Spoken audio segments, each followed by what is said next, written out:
गणेशाय नमः. सार्थ श्री ज्ञानेश्वरी.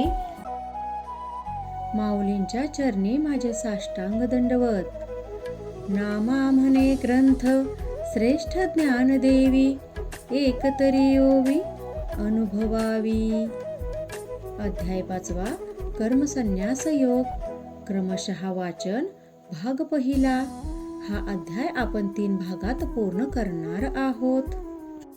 अर्जुन श्रीकृष्णास म्हणतो, अरे कृष्णा, हे कसले तुझे सांगणे. एकदा एक सांगतोस, एकदा एक. नक्की काहीतरी एक सांग ना, म्हणजे तो विचार मनात पक्का धरता येईल. मागे तूच कर्मसन्यासावर बोललास, बहुत काही निवेदन केलेस. आता मात्र तू मला पुन्हा कर्म कर असे म्हणतो आहेस. याचा नेमका अर्थ काय? देवा, तुझं हे असं द्विअर्थी बोलणं माझ्यासारख्या अज्ञानी जीवाला काही कळत नाही बघ. देवा, एखादं तत्व जर समजावून द्यायचं असेल तर एकच मार्ग सांगायला हवा. हे मी तुला सांगायची गरज आहे का? त्यासाठीच तू मला कोणत्याही गोड भाषेत उपदेश करू नकोस. जे सांगायचंय, शिकवायचंय ते साध्या अनसोप्या शब्दात सांग. असो, जे मागे झाले ते जाऊ दे. आता तरी तू मला हे नक्की सांग की मी या 2 मार्गापैकी कोणत्या मार्गाने जाऊ, म्हणजे माझे कल्याण होईल. तू मला असा मार्ग सांग की जो अचूक फलप्राप्तीचा असेल, तसेच तो माझ्यासारख्याला सहज अनुसरता येण्यासारखा असेल. ज्याप्रमाणे प्रवासाचे साधन हे जर चांगले असेल तर झोपमोड न होता दूरवरचा प्रवासही सुखाचा होतो. त्याप्रमाणे तू मला सोपा आणि सुलभ कोणता मार्ग आहे ते सांग. अर्जुनाचे हे असे विनंती वजा बोलणे ऐकून कृष्णास मोठे समाधान झाले. कृष्ण अर्जुनास म्हणाला, सख्या, तुझ्या मनासारखेच आता होईल. तुला जे अपेक्षित आहे तेच तुला आता ऐकायला मिळेल. त्यामुळे श्रवणास तत्पर हो. ज्ञानदेव म्हणतात, पहा श्रोते हो पहा, ज्याला कामधेनुसारखी माता मिळाली आहे त्याला आकाशातला चंद्र खेळायला मिळाला नाही म्हणून तर नवलच. आणि असे पहा की भगवान शंकरांनी उपमन्यूला दूध भातासाठी क्षीरसागरच दिला आहे नाही का? त्याप्रमाणे जो औदार्याचा भांडार आहे तो परमात्मा त्या अर्जुनाला हवे आहे ते सुखाचे वसतिस्थान त्यांनी का होऊ नये? तो होणारच की. किंवा ज्याचा स्वामी हा साक्षात लक्ष्मीनारायण आहे, त्याने एखादी गोष्ट आपल्या मनाप्रमाणे हवी अशी मागणी केली तर ती का बरं त्याला पूर्ण होणार नाही? त्याप्रमाणे अर्जुनाने त्या भगवंताकडे जे मागितले आणि प्रभूंनी जे त्याला लढीवाळपणे दिले ते ज्ञान, तो बोध नेमका कसा आणि कोणत्या शब्दात ते आता मी तुम्हाला सांगतो ते ऐका. प्रभू म्हणाले, पार्था, कर्मयोग आणि कर्मत्याग हे दोन्ही मार्ग उत्तम असून ते मोक्षदायक आहेत. तथापि साधा सोपा असलेला कर्मयोग म्हणजे साध्या बोळ्या प्रापंचिकांना संसार तारून नेणारी नाव आहे. हा मार्ग खरोखरच साधा आणि आचरणालाही सोपा आहे. जे त्याचे साक्षीत्वाने आचरण करतात त्यांना अनायसे कर्मसन्यासाचे, कर्मत्यागाचे फल प्राप्त होते. कर्मयोग आणि कर्मसन्यास हे दोन्ही मार्ग एकच कसे हे तुझ्या नीट लक्षात येण्यासाठी प्रथम मी तुला संन्यास म्हणजे नेमके काय ते सांगतो ऐक. अर्जुना, जो मेरू पर्वताप्रमाणे अंतःकरणात स्थिर आहे, ज्याला गेलेल्या वस्तूचे दुःख नसते किंवा जो एखादी वस्तू मिळावी म्हणून तिची इच्छाही करत नाही, तो संन्यासी. ज्याच्या मनात मी आणि माझे वा मलाच याची साधी आठवणही नसते, तो त्याचा विचारही करत नाही, तो संन्यासी.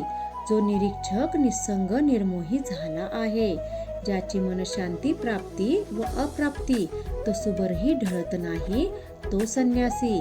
अशा संन्यस्त वृत्तीच्या साधकाला त्याचे घरदार, संसार, प्रपंच सारे सोडून दूर कुठेतरी जावे लागत नाही. कारण तो मुळातच त्या सगळ्यात असूनही ह्याचा माझ्याशी किंवा माझा ह्याशाची काही संबंध नाही अशा विरक्त मनोभावानेच तेथे वावरत असतो. ज्याप्रमाणे शांत झालेल्या विस्तवाची राख सुद्धा कापसाच्या घडीत ठेवता येते, त्याप्रमाणे असा उपासक साधक इंद्रियाधिक कर्माचरण जरी करत असला तरी ह्या कर्माचा मी करता नाही ही त्याची वृत्ती दृढ असते. म्हणून ज्यावेळी साधकाच्या मनातील मी आणि माझे ही भावना पूर्णपणे लयास जाते तेव्हा खरा संन्यास घडत असतो आणि नकळत त्याचे कर्मयोग आणि कर्मत्याग हे दोन्ही मार्ग एक होतात. पण अर्जुना, अरे जे अज्ञानी आहेत, मूढ आहेत, मतिहीन आहेत, त्यांनी या दोन्ही मार्गाचे नेमके ज्ञान कसे होणार? त्यांच्या स्वाभाविक अज्ञानामुळेच त्यांना हे दोन्ही मार्ग भिन्न आहेत असे वाटत असते. असे पहा की दिवे जरी वेगवेगळे असले तरी त्यांचा प्रकाश हा एकच असतो की नाही?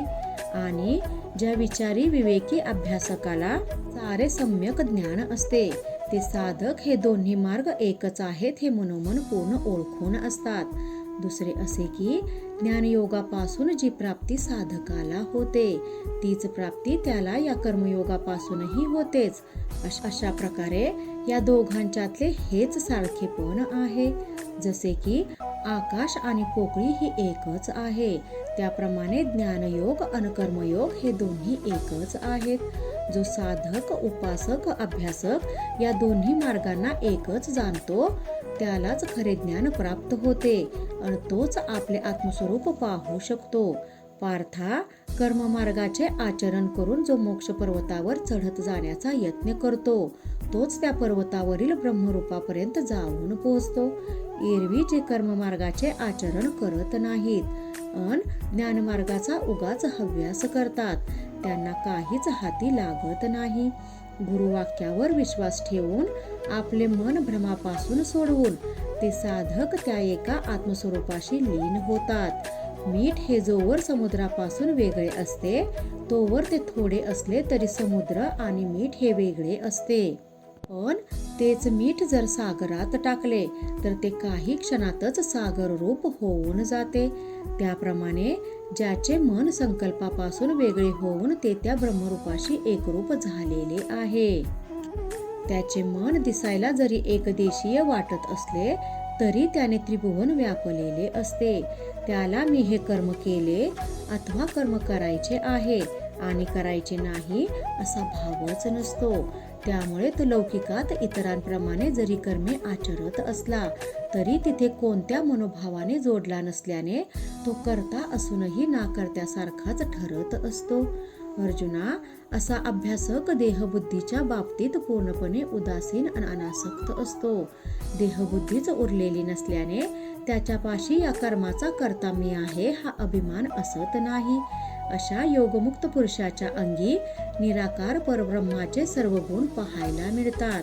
इतर लोकांप्रमाणे तो सुद्धा देहधारी आहे, सर्व शरीर व्यवहार करत आहे असे दिसत असते.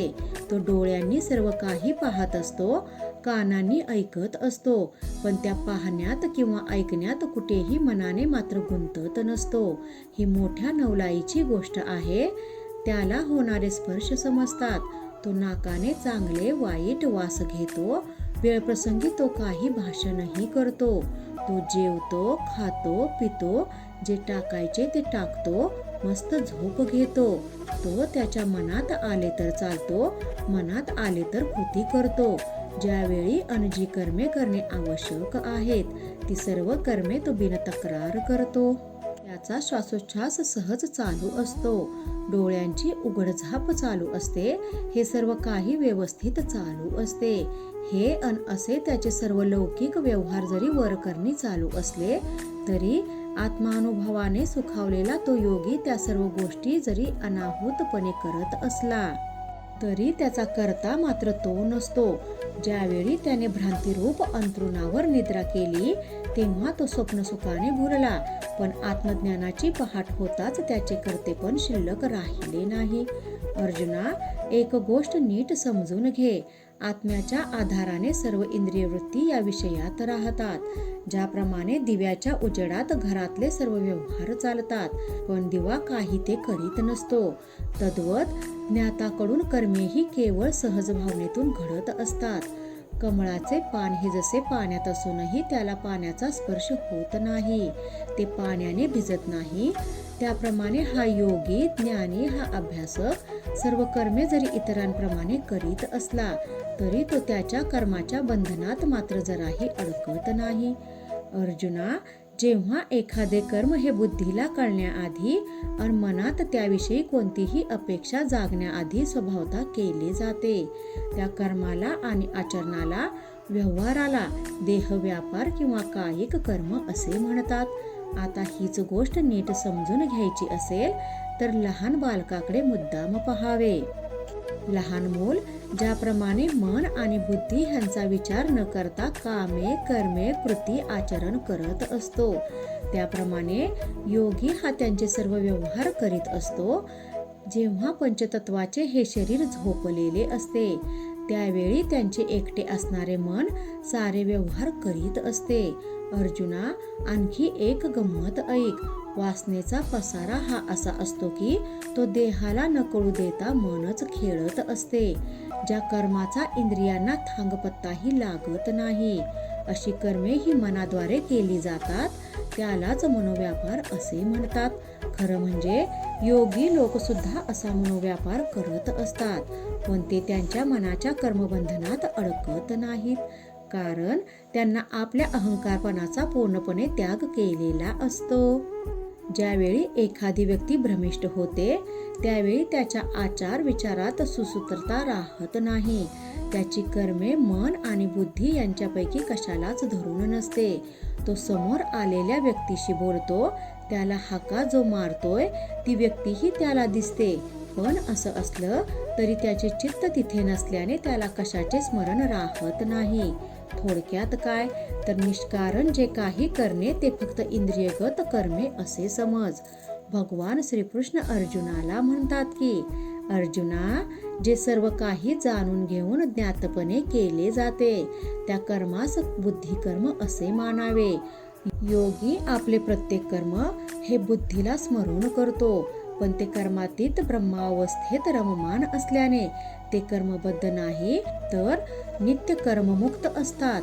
त्या बुद्धीत किंवा देहाचरणात कोठेही अहंकाराचा भाव नसतो, त्यामुळे त्यांच्या हातून अहंकाररहित घडणारे कर्म हे शुद्ध कर्मच असते. कर्म करणारा मी नाही असा भाव ठेवून जे कर्म आचरले जाते ते कर्म निष्कर्म होय. मात्र हे भाग्य केवळ सद्गुरु कृपेमुळेच मिळत असते. अर्जुना, अरे खरं म्हणजे जे शब्दांनी सांगता येत नाही ते मी तुझ्यासाठी खूप काही शब्दातूनच सांगितले आहे.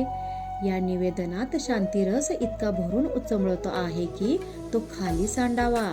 हे ज्ञान खरं म्हणजे ज्याच्या इंद्रियांचे दैन्य दूर झाले आहे, जे इंद्रिय विषयांचे पराधीनतेपलीकडे गेले आहेत, त्यांनाच आहे. ज्ञानदेवांच्या या निवेदनास श्रोतेच त्यांना विनंती करतात की देवा, आता विषयांतर करू नका, तर तो मूळ कथाभाग काय आहे ते सांगा. तेव्हा परत मागील कथासूत्राकडे वळत असताना ज्ञानदेव म्हणतात की जे मन आणि बुद्धी या दोघांनाही आकलनास अवघड आहे ते केवळ ईश्वरी कृपेमुळेच मी या शब्द माध्यमातून तुम्हाला सांगू शकलो आहे. खरं तर जे शब्दातून व्यक्त करता येत नाही ते जर गुरुकृपेने सहज शक्य झाले आहे तर मग इतर अन्य उपाय का आणि कशासाठी योजावेत बरं. सन्मुख बसलेल्या श्रोत्यांची ती श्रवण आर्तता पाहून ज्ञानेश्वर महाराज म्हणतात, मायबाप हो, कृष्ण अर्जुनाचा तो मागील संवाद मनोमन आठवत असतानाच आता पुढील कथाभाग ऐका. श्रीकृष्ण परमात्मा अर्जुनाला म्हणाले, बा अर्जुना, आता एखादा ब्रह्मनिष्ठ साधक कसा ओळखायचा, त्याच्या खुणा काय, चिन्हे कोणती ते मी तुला सांगतो, ती तू नीट श्रवण कर. कृपा त्या ज्ञानेश्वरीची, करून घ्या शुद्धी भक्तीने अंतरंगाची.